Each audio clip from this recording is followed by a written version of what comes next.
মাঠের রাজনীতিতে সংকট ঘনীভূত হওয়ার পাশাপাশি সংকটের আভাস এখন রাজনীতির টেবিলেও।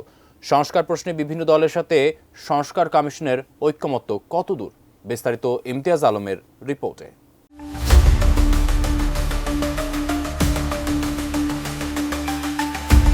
আওয়ামী লীগ নিষিদ্ধের প্রশ্নে দেশের রাজনীতিতে পড়েছে সংকটের ছায়া।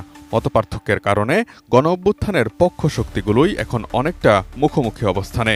সবশেষ এনসিপির মুখ্য সংগঠক হাসনাত আবদুল্লাহর এক ফেসবুক পোস্ট সেনাবাহিনীর সাথে দূরত্ব তৈরি করেছে। পক্ষ শক্তিগুলোর মধ্যে এই বিভেদের সুযোগ অন্য কোনো শক্তি কাজে লাগাবে বলেও আশঙ্কা করছেন বিশ্লেষকরা। রাজনীতির এমন সংকটের মধ্যেই কাজ চালিয়ে যাচ্ছে অন্তর্বর্তীকালীন সরকারের বিভিন্ন সংস্কার কমিশন। তার মধ্যে অন্যতম সংবিধান ও নির্বাচন ব্যবস্থা সংস্কার কমিশন। বহুজন ও মতের সম্মিলন ঘটিয়ে একটি টেকসই রাষ্ট্র ব্যবস্থার ভিত্তি তৈরিতে কাজ করছে কমিশনগুলো। প্রশ্ন হচ্ছে, সংকটকালীন এই সময়ে রাজনৈতিক দলগুলো কমিশনের প্রস্তাবে কেমন সাড়া দিচ্ছে? অন্যতম বৃহৎ দল বিএনপি মনে করছে, অন্তর্বর্তী সরকারের গঠিত সংস্কার কমিশনের সুপারিশমালা পর্যালোচনায় প্রতীয়মান হয় ভবিষ্যতে অনির্বাচিত ব্যক্তিদের রাষ্ট্রীয় দায়িত্বে নিয়োগের অযৌক্তিক প্রচেষ্টা রয়েছে, যেখানে রাজনীতিবিদরা অপাংক্তেয়। এমনটিই জানাচ্ছেন বিএনপির মহাসচিব মির্জা ফখরুল ইসলাম আলমগীর।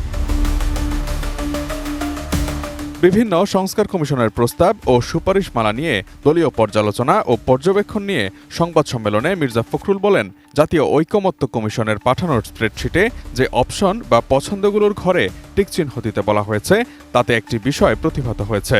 যে বিষয়গুলো প্রস্তাব আকারে আসতে পারত, তা প্রস্তাবে না রেখে লিডিং কোশ্চেন আকারে হ্যাঁ অথবা নাতে উত্তর দিতে বলা হয়েছে।